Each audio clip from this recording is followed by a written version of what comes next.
I know a lot about this current technology inside of these injections are falsely called vaccines. And I decided to speak up publicly because this is really a pinnacle, because of course in the past things have hurt us and things have been poisoned and that sort of thing, but this is different. This is the first time ever they are introducing brand new technology never unveiled in humanity in any sort of large numbers ever. Not just one, many of them. And if this progresses, if this continues, humans as we know ourselves will be extinct. And I'm not saying that lightly. I'm not joking around. It's the data is there. And this pandemic has made me look back and see how many things led me to this point.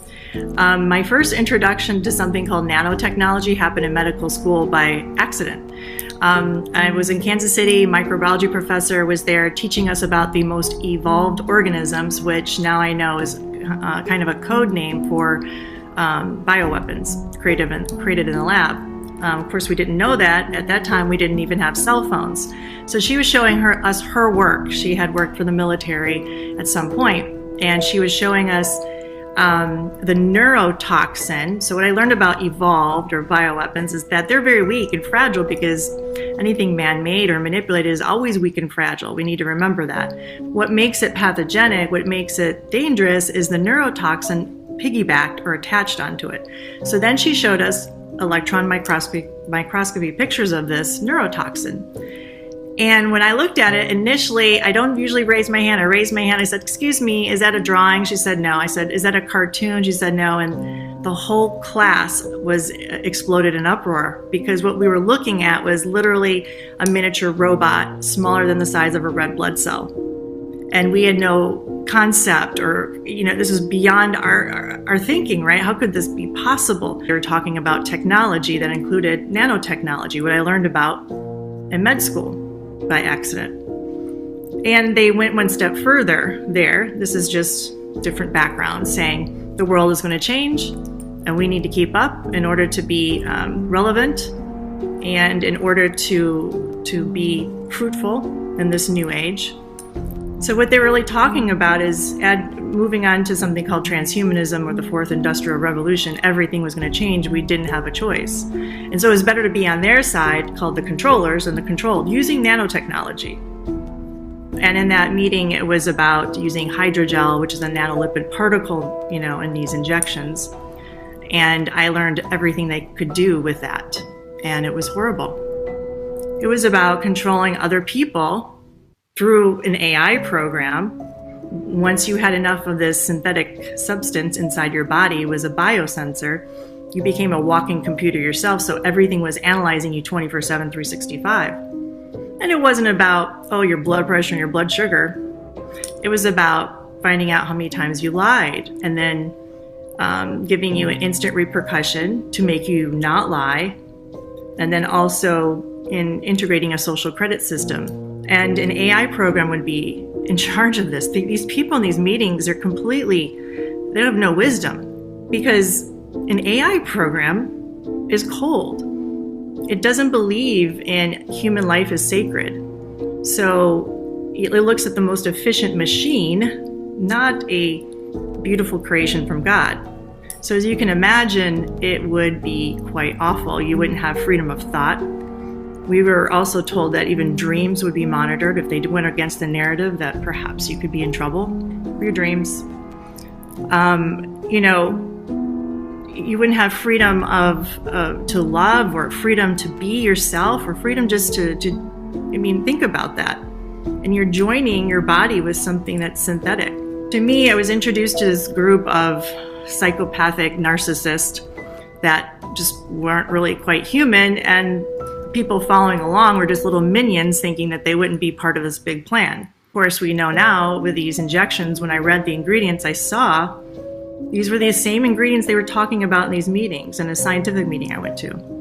And that's when I cried, because they're actually trying to use this new technology never unveiled on humanity on all of us. To me, when you're looking at all of this technology against us, this is beyond what we understand. Really, we're dealing with this. So, and it's also genetic modification. We need God. We need to pray. I said that many times, and I stand by that. And I believe this with my whole heart, that a praying, worshiping, repenting. I believe in the power of prayer. So I believe in God. I believe in our creation. We should live in communities, start pulling ourselves away from the major cities, pull ourselves away from this kind of life, looking into being an American state national, which is more sovereign, start bartering amongst each other, start growing our own food. And the most important thing, and I say this, we could change everything around tomorrow if even 30% of people pulled their kids out of school. It doesn't take that much. If literally that's all people did, that would send shockwaves around the world. It would show these psychopaths that we are waking up and that we will not comply. It would put a kink in everything that they're doing.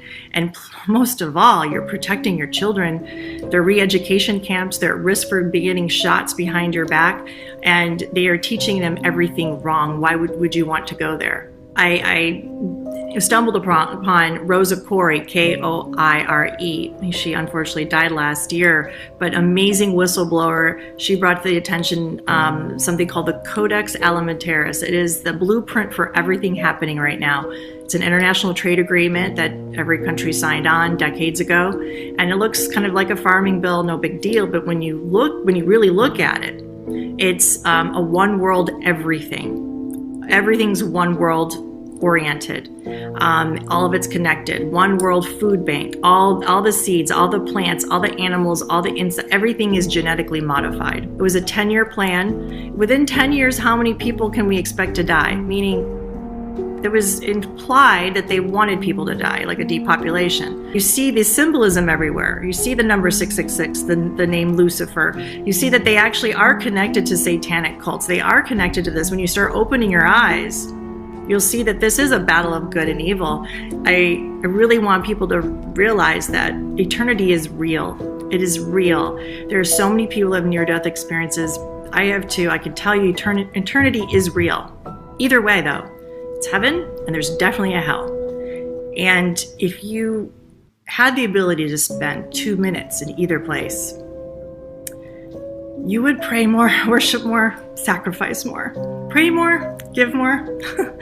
I say that because I've had the glimpse of seeing these people. I've talked with them. They're not like us. Their eyes are not like us. They don't have a care about you or your family or the sacredness of a baby. They're not like us, guys. Don't follow their pharmakia, their sorcery. They're leading you down a road that is awful.